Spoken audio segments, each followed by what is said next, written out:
Hello there, I'm Rocco, and you're watching or listening to perhaps the Loom. Now, the Loom is a project I've devised and I'm running, and it's about how to deepen our understanding of tarot and how to incorporate that understanding and integrate it into the various ways that we want to succeed in our life, in our personal development, in our relationships, and in our callings and our work. So I'm running this on two platforms, as it were, so you might find it on Substack or YouTube in video format, and obviously that's because there's a lot of visual detail that I want to share, and that becomes relevant and salient as we work through the material. And in addition to that, I'm just getting a screen ready here. In addition to that, there's going to be the audio. Now, you might already be familiar with these cards and you'll be able to follow along, and I'm making the audio available if you want to listen that way. But if you really want to get the full depth of what we're discussing and talking about here, the video is going to be your best bet. So now, today's topic is a master key to the tarot, and we're going to be talking about keys and a very useful way to orient yourself into the project of tarot, and why orientation is such a big and central topic to the discussion of tarot. It's a lot deeper than what we realize. And I'll be taking you through three perspectives of this journey arc, or this tool set, or this collection. So there's useful detail in the previous episode that you might want to catch up on, but this episode should stand alone usefully as well. So before I get into the core material, I want to remind anyone who's watching or listening that if you want to come and spend some time with me, either doing a reading through the medium of the Loom, and I've got a few other reading styles that are useful at different phases or thresholds of change or transition in our lives. Or if you just want some teaching and some consulting on how to use these cards yourself, or how to level up your own skill set around this and deepen your own understanding, there's a link here below this video to a Calendly booking system, and the calendar is always up to date, and you can pick a slot there and you can find some time to consult with me one-on-one. In addition to that, what we'll be sharing here in these videos will be slightly higher level, and I'm not going to be teaching too much. I'm just going to be introducing these things, and what I'll be doing, because the level of attention and energy required to teach and transmit is a bit more detailed, and there's so much density of context and meaning to parse and to share, that I don't want to try and teach necessarily via this the public podcast. So what I'm saying is there will be a course that will come at some point in time. I'm not entirely sure what shape or form that course is going to take, but as it formulates, I'll keep you informed. But in the meantime, these sessions, these public sessions, these podcast episodes, as it were, are going to be a wonderful way to showcase my knowledge and understanding, and how useful that can be. This depth of analysis and context and relevance in various other fields, such as etymology, numbers, numerology, sacred geometry, alchemy, Kabbalah, hermetics, etc. And of course, astrology and archetypes. These topics we all actually want to try and understand deeper if we're smart about getting on top of this wider project of life. And tarot is this incredible window or key into all of those things, a way that you can unify that information and reach all of that context and information through a single lens. So that's primarily what I teach. Now, the topic today, as I said, is going to be a master key to the tarot. So let's just discuss what tarot is and what the archetype of a key is. So a key archetypally is something that unlocks something else or gives somebody access to something else. So wisdom was usually transmitted by teachers, but whenever it was written down, or if it was a secret or a sacred teaching, that teaching couldn't just be universally shared. It had to be preserved with a key. That doesn't mean you're hiding something from anyone. It means this information is by definition hidden. It's not obvious. And in much the same way as the computer IT, information technology concept of encryption and decryption works, in much the same way as that works, such information always requires two keys, a public key and a private key. And funny enough, what I'm actually doing here is I'm embodying the function of the Hierophant. And if you look at the Hierophant's little card, it might be hard to see on the screen here. I might actually splash it up in a second and see if we can zoom into that. But I'll lift it up to the camera first and see if this camera will behave itself. There we go. There we go. You'll see at the bottom of the Hierophant's feet are two keys, actually. And what the Hierophant does is he's considered the keeper of the keys. So he is both safeguarding the sacred information, but also promoting and initiating people into that context of understanding. And that's exactly what we're doing here. I'm holding the space as the Hierophant, and I've got the keys. I've got the public key for the that which is hidden, and each of you brings your own private key. And through these two keys, now we can decrypt and demodulate these hidden bits of information, or what we call hidden teachings. Now, one of the key projects of all of my work, right, is to demystify mysticism. I'm trying to point out that it actually is a universal human project. It doesn't mean that everybody feels the mystic call the same, but what I'm trying to explain is that mysticism isn't something that you only pursue or achieve in the desert or in the hermit's hut out on the edge of the village. Anybody who is trying to seek deeper understanding about life, about the universe, about the cosmos, or our place in it and the relationship that we have to it, is in some sense a seeker of that which is hidden. Even becoming ourself over time, right? We are trying to learn about ourself, discover our truth as we progress along our path. And the reason that it is sometimes difficult is because that's exactly the agitation and the threshing and the crucible that we need in that alchemy to reveal or discover or become ourselves. And so even that is like the discovery of a secret, or the initiation into a secret. So it's in that spirit that we're discussing the idea of keys, right? And it's like being able to read a map. You can't read a map without the key. It's like being able to transmit information or coded information. You can't decode it without a key. That's the kind of key we mean. So a master key to tarot is a way of understanding it that gives you deeper access into it, into the mysteries, the secrets, the knowledge, the information, the context, all of that of relevance, which might be hidden.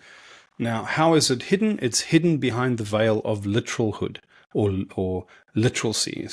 We try and make everything literal.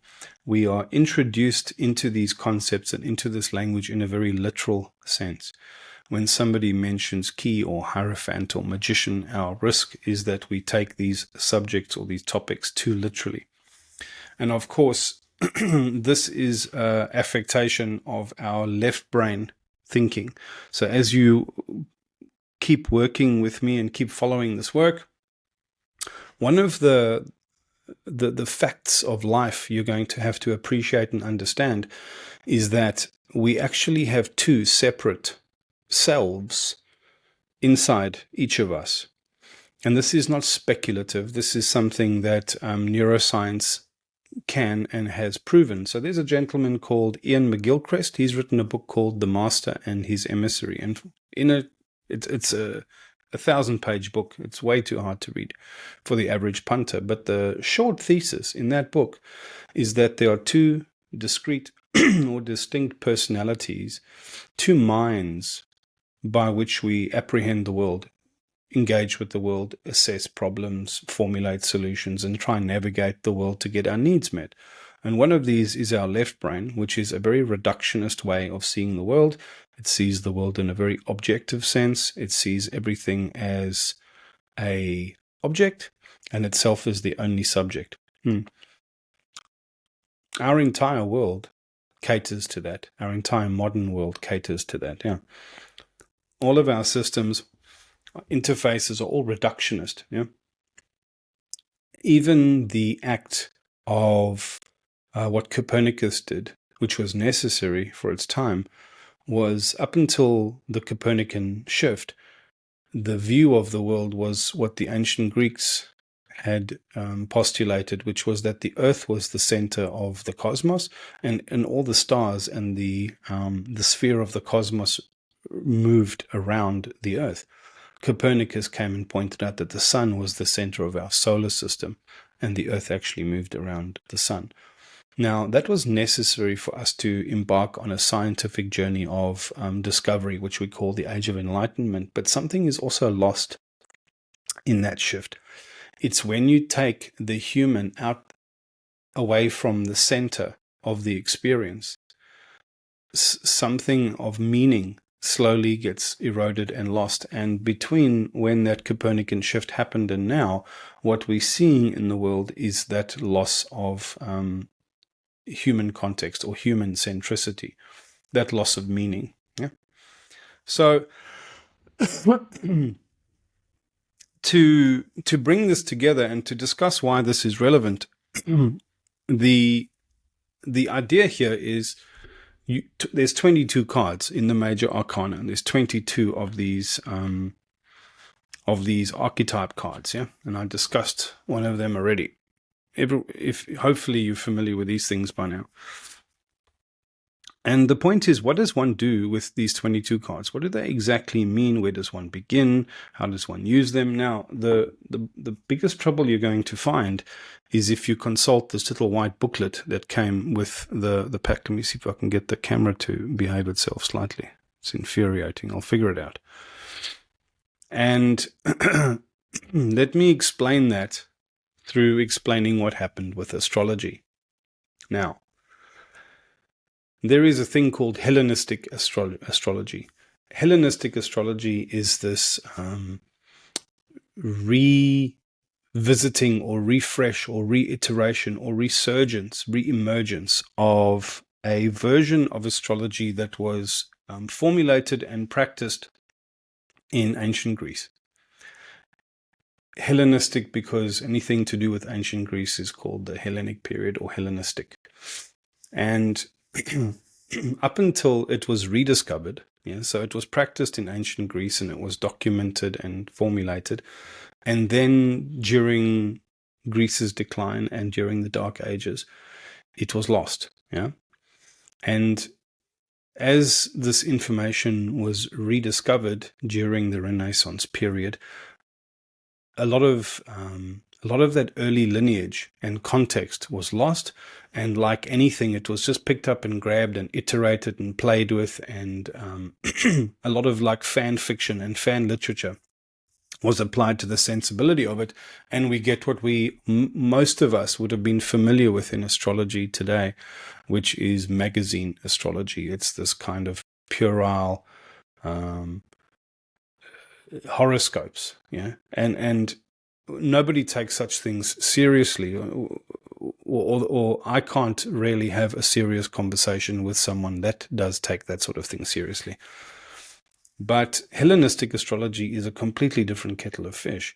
Herein we find the rigor, the logia. In other words, it's not quite science exactly, but there is a science to it. There is a logic to it.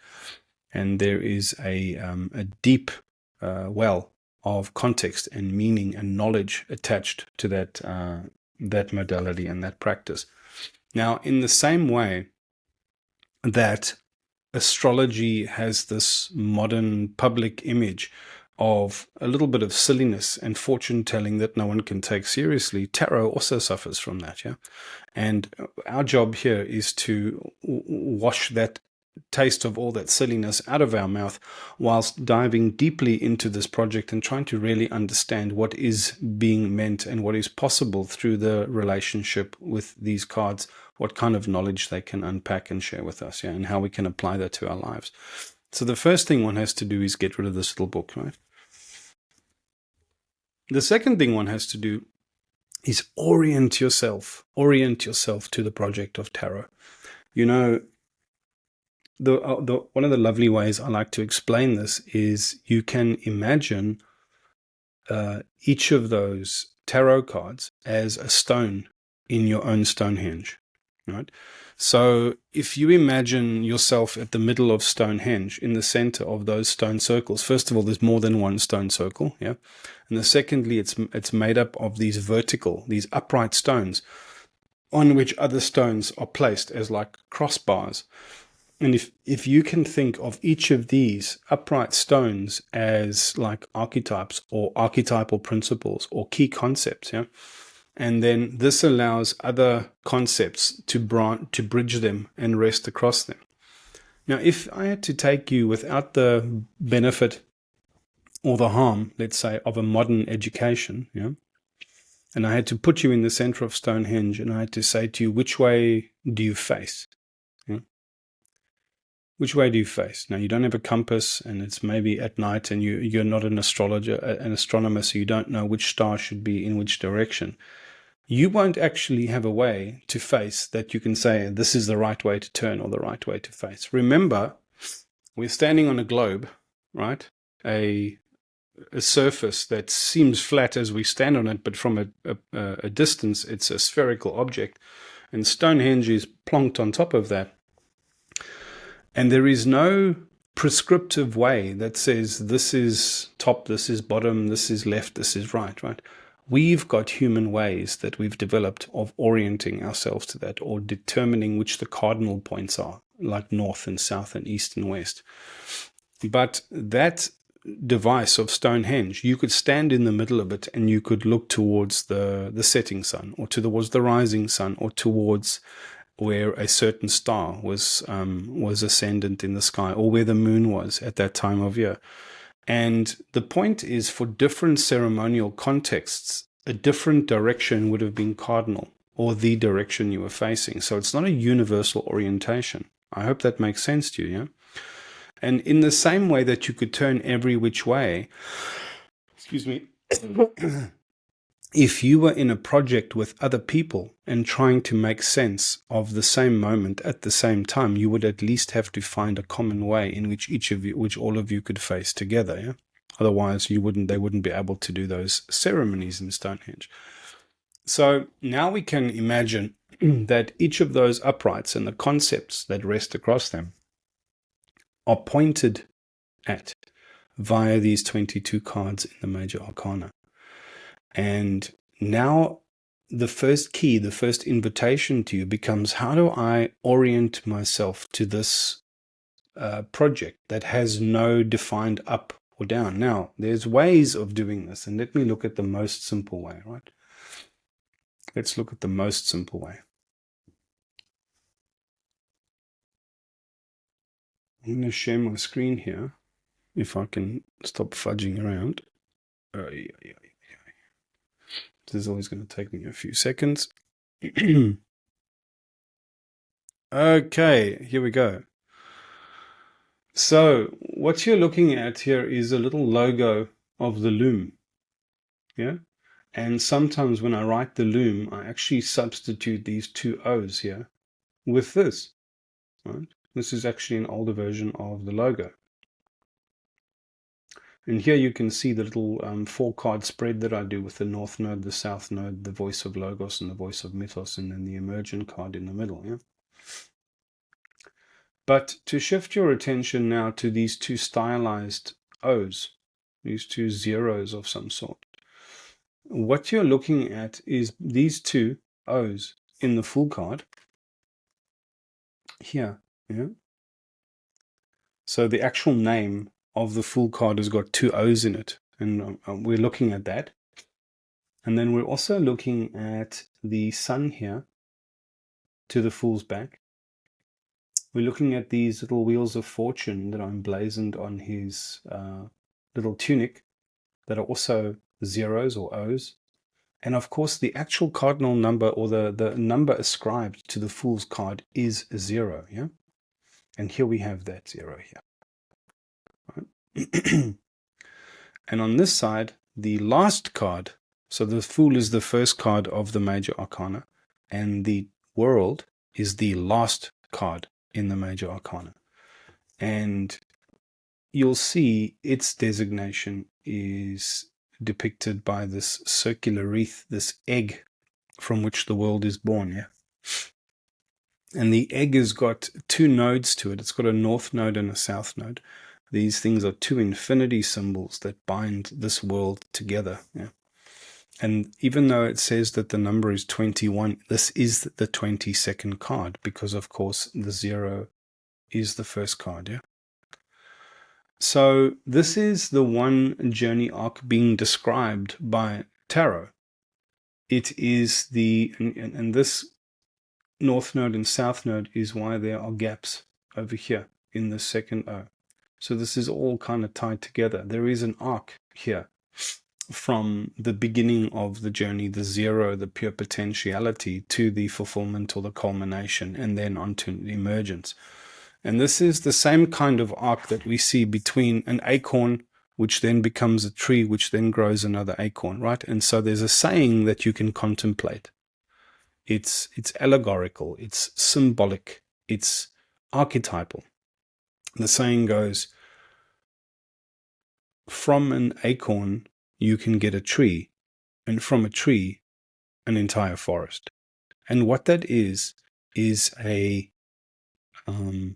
it's a pathway of emergence, because the acorn itself comes from a tree.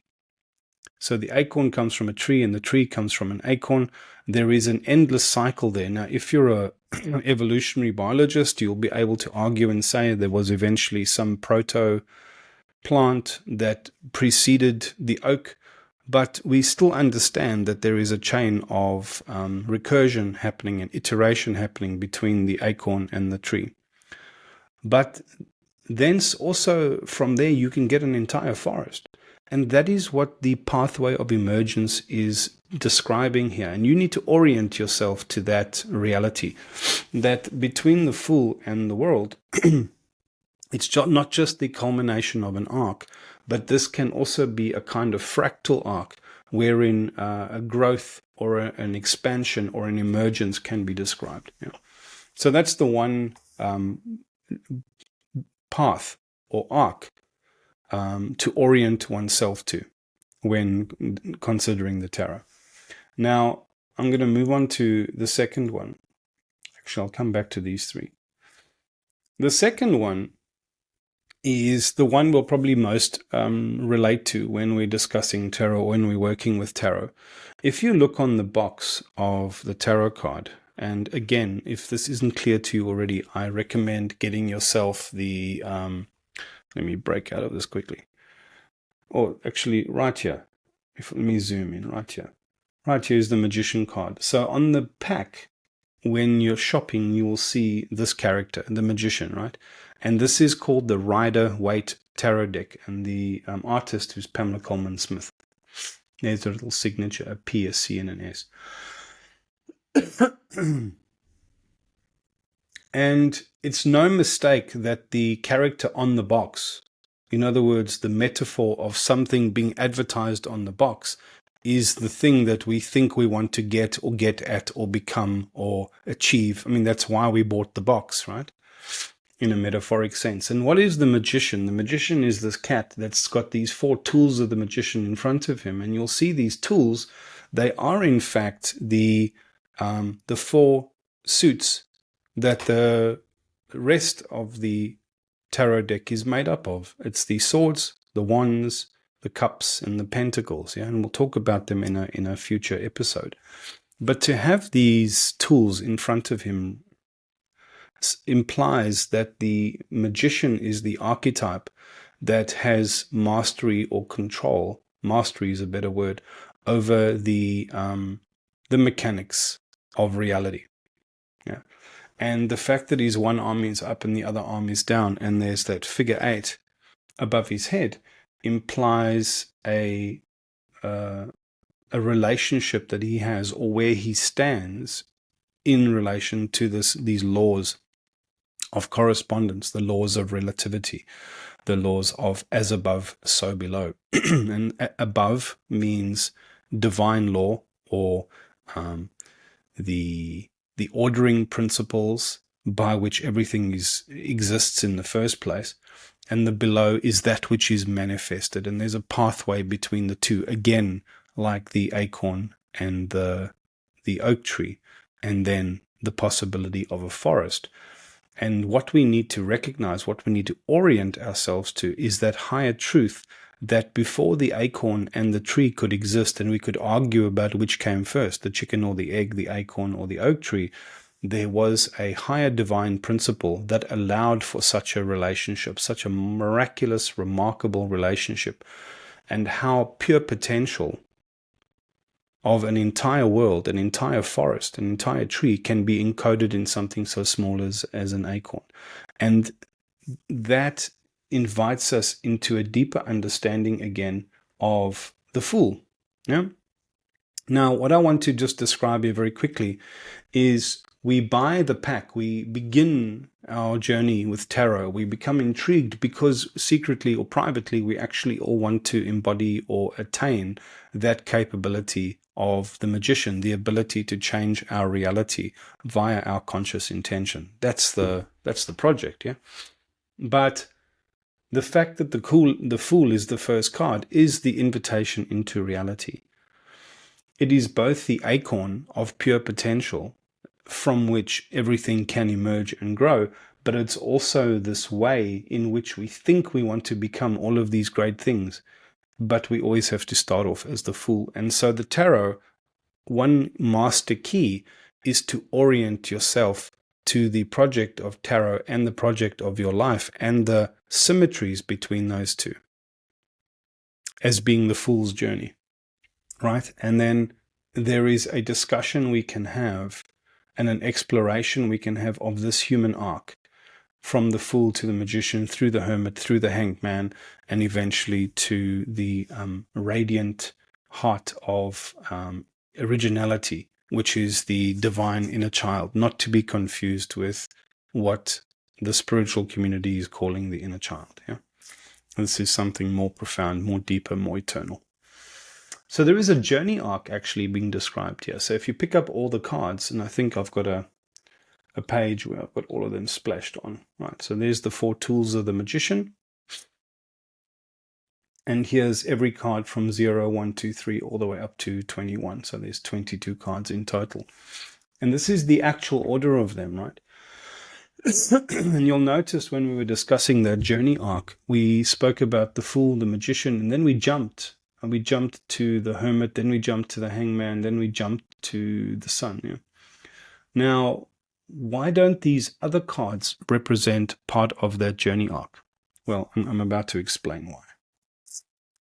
So the other kinds of cards we get in here is, let me orient you to the project of what's happening.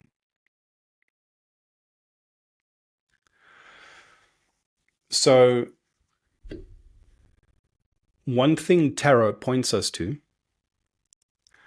is, among other things, is these relationships and these correspondences of knowledge and symbology and context to Kabbalah, Hermetics, alchemy, even astrology. And take any one of them. Astrology, what is astrology but a study of the clockwork of the zodiac and our relationship to that on an archetypal and psychological level, and how that may or may not affect our consciousness and our energy and our attention and our experience, yeah, in this place. And that's a cyclic journey.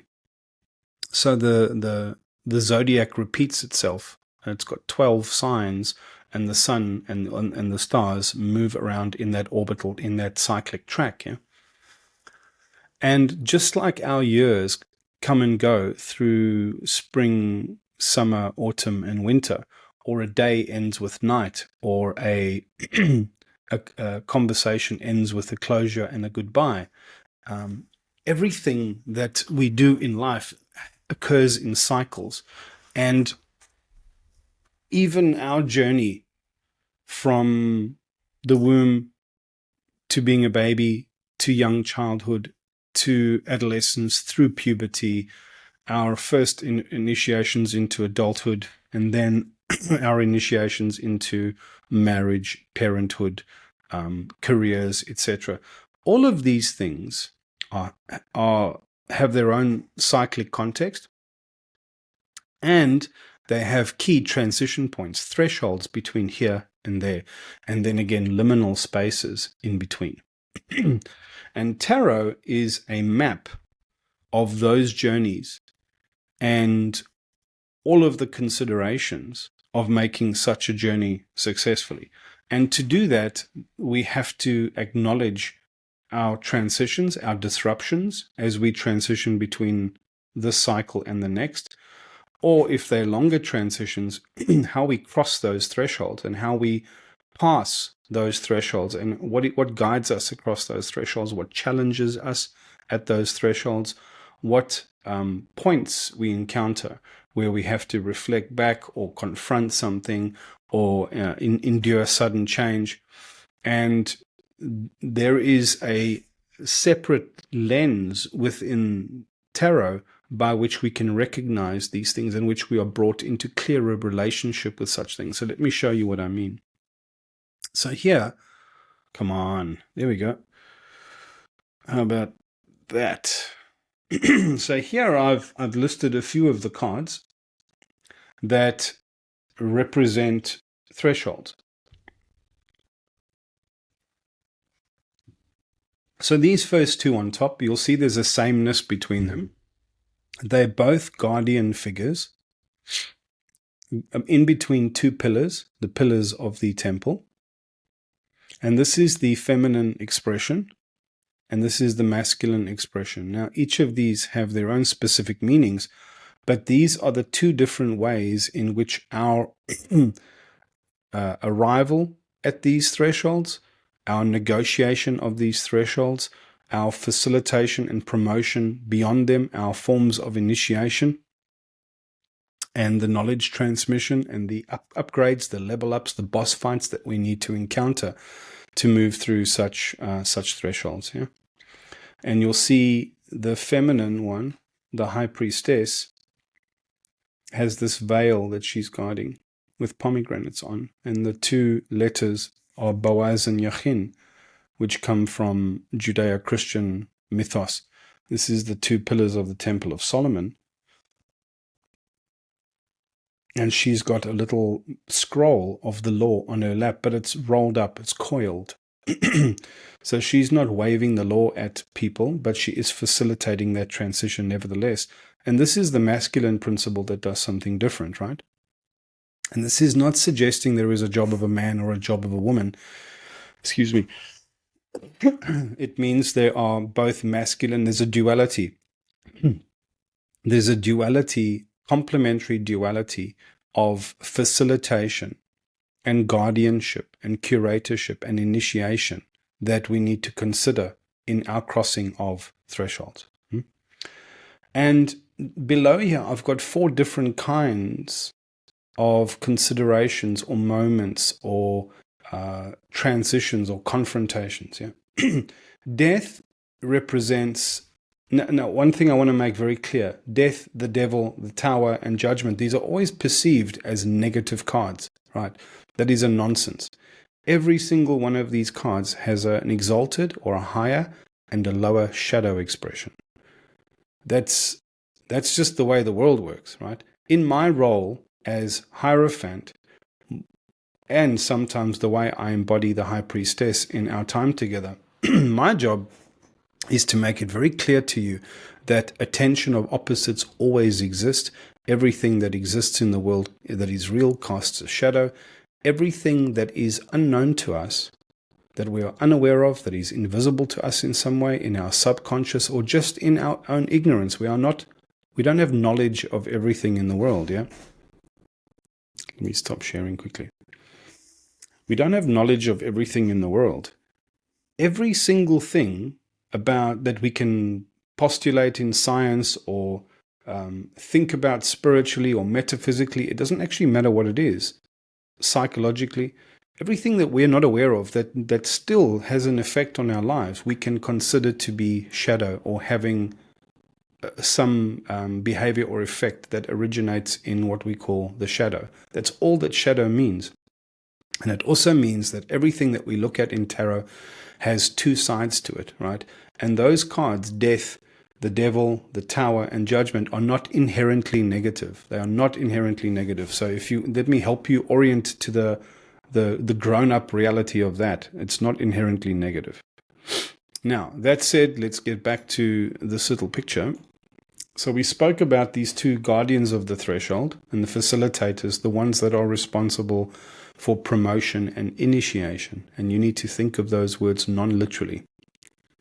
So even the promotion of an idea or the promotion of a person or promoting a child in the family to a higher level of responsibility, all such things require forms of guardianship, curatorship, elderhood, and initiation. And to close that picture off, we've got 4 different kinds of considerations that the tarot brings us into relationship with about our forms of transition and confrontation. So the first is death. The short version of this is that for us to make onward journeys, we have to go through periods of transition, wherein our old way of relating has to die, has to decay, has to end. That's true for the wave function. It's true for a sine curve. It's true for seasons. It's true for a day. It's true for everything. And this card brings us into relationship with that and more. The devil brings us into relationship with the concept of boundaries and limits. Now, even though the Judeo-Christian mythos has personified this psychological energy that we encounter as the devil, the Gnostics called that the demiurge. In ancient Greek mythos and in astrology, they refer this to Saturn, the keeper of limits, the hardening of time, the boundary keeper. And to be very clear, the High Priestess and the Hierophant are human roles that we can occupy, whereas the devil or Pan or Saturn or Kronos is an archetypal relationship that we have psychologically that we can project onto people or that people in our lives can occupy.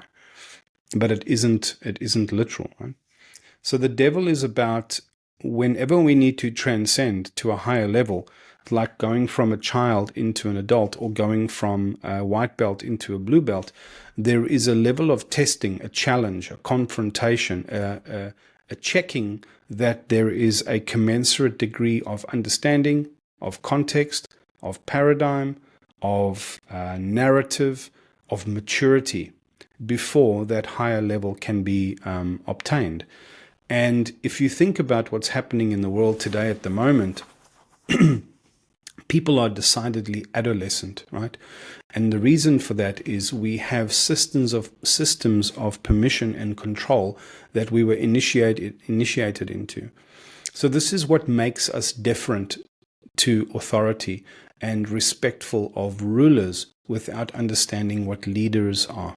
Yeah, and the reason a young child has to rebel from their family or from their village is because they have to defy the old order to go and make their mistakes in the world. They have to begin their own fool's journey. And they can only make that fool's journey by leaving the comfort and the safety and the bounds of the nest. They have to go find their trouble in the world to be drawn back into the wisdom and the safety of an ordering. Yeah. And so the devil, you can see, are these moments of confrontation where we want to belong to a higher order of accountability or responsibility or power or will. But we first need to appreciate what that takes, and we have to transcend a smaller frame of ordering. We have to encounter the keeper of that boundary and that limit so that we can prove ourselves to be equal to confronting and challenging that keeper of the boundary so that we can belong to the higher order. And it's not that there's this one and then you pass the boundary or the boss fight with the devil and then you belong to the next one. It's caves all the way up. It's boundaries all the way up. That is the nature of this journey that tarot prescribes. The second last one there is the tower. This is just the concept of sudden correction. Sudden correction. Sudden correction is another one of these universal things that is not inherently negative. So one image could be of tectonic forces underground building over a long time and then suddenly erupting as a volcano or being triggered and releasing energy release as an earthquake. The idea to bring to mind here is that earthquake didn't just happen suddenly. It actually happened very slowly over a long time. The release, the correction happened very suddenly. And this is pointing to the fact that there are ways that we behave. There's ways that we normalize in the world, in our relationships, in our habits, in our behaviors, in our practices, that aren't in alignment with higher cosmic law or with universal law or with our own best interests. And these things don't make themselves immediately known. When we're out of alignment, some things, you run too fast, you stub your toe, but not everything works like that. Karma doesn't always work so simply and immediately. Sometimes those feedback loops are much longer. Yeah? And the tower is just the card that brings us into relationship with that reality of sudden correction. Yeah. And if we can understand what the magician seeks to understand, which is the relationships between cause and effect, between the as above and the so below, then we are no longer surprised by the sudden correction that occurs, or we can even apply our intentionality to bring about such sudden corrections in our life in terms of correcting our fortunes or belonging to a different fortune. And the last one is judgment. And this is probably one of the most interesting ones. Excuse me. So the judgment card, and this is where we'll wrap up, again seems like this negative thing. But remember, look at the number on the judgment card. Let's zoom in and I'll show you here quickly. You'll see there's two X's here. So its number is 20.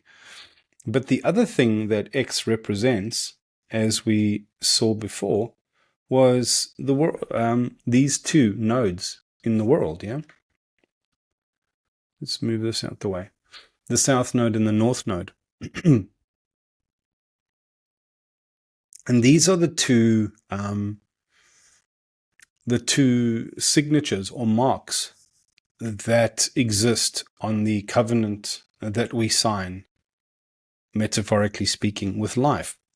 Every single time we enter into a new day, every single time we enter into a new life, every single time we enter into a new relationship or a job or a project, we are entering into a covenant with life. And the covenant is that I'm going to try reach there, whatever there is. But I also have to confront the reality of how the world is made. Yeah?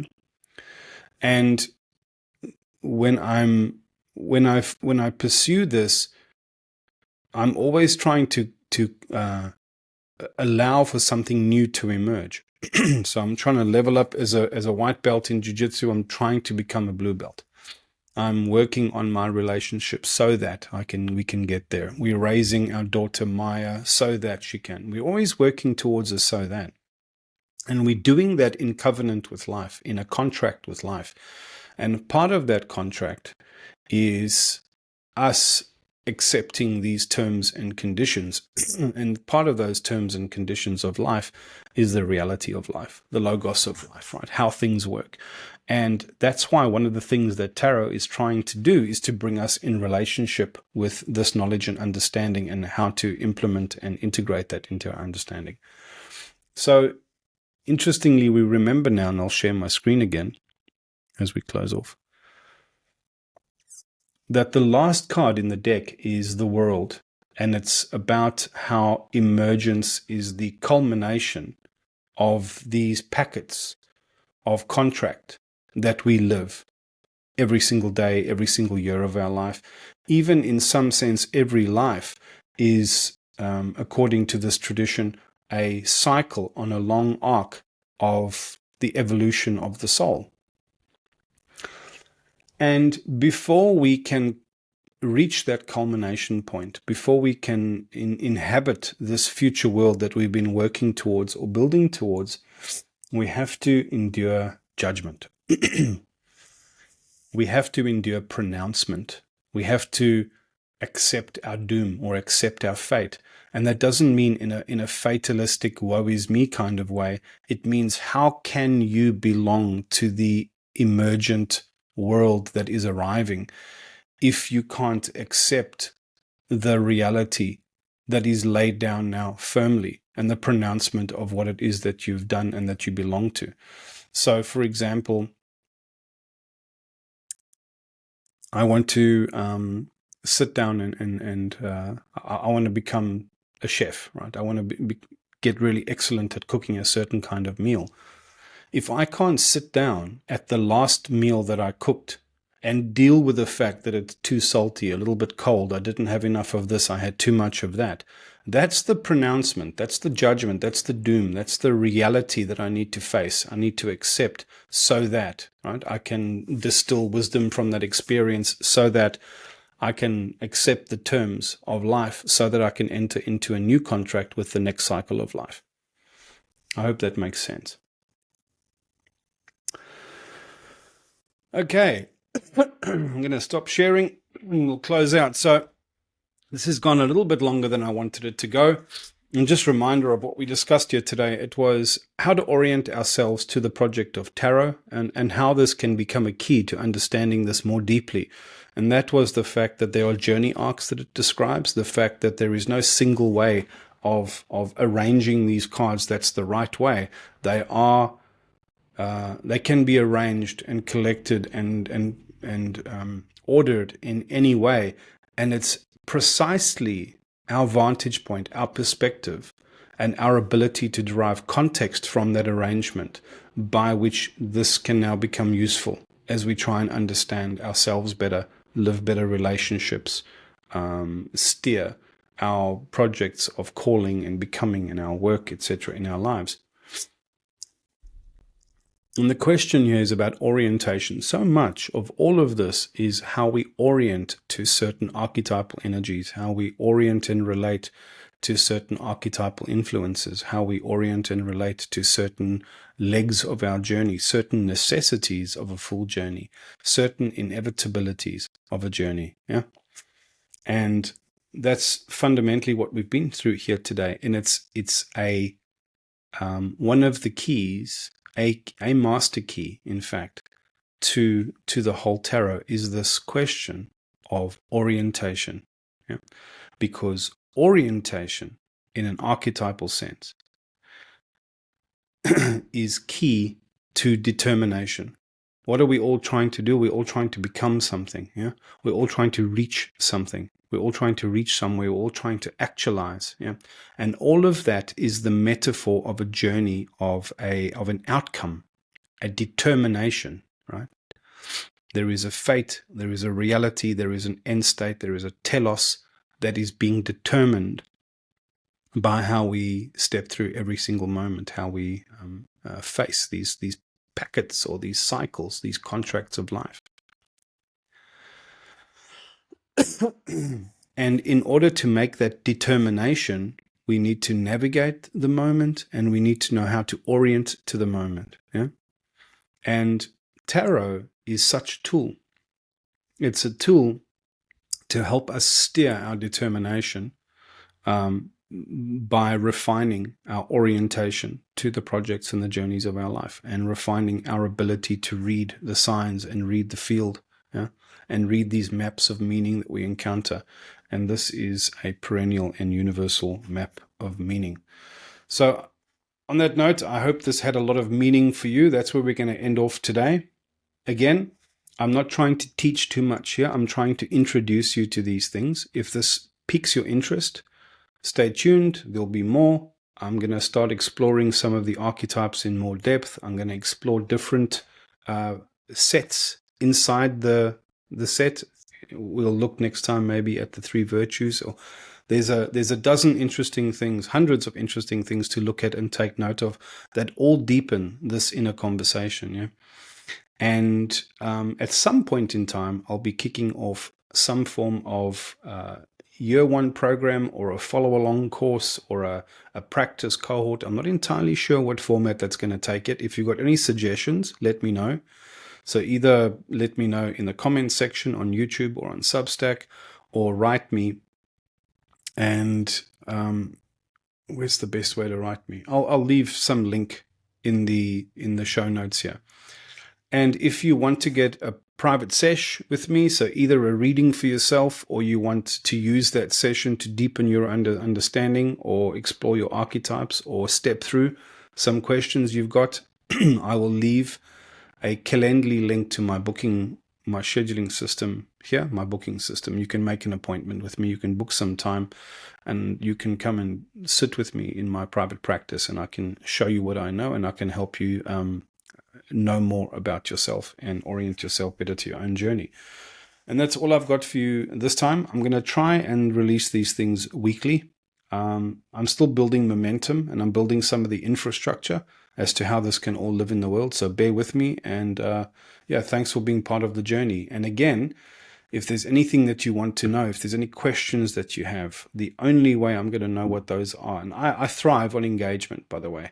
Engage, please engage. Don't be shy. This is not one of those opportunities in life that you can just sit and kick the tires from the distance. Get involved. I strongly recommend you to get involved, because the more you engage and the more personal this journey becomes for you, the more you're going to get out of it. So, and that's going to be hugely rewarding for me, and then for both of us.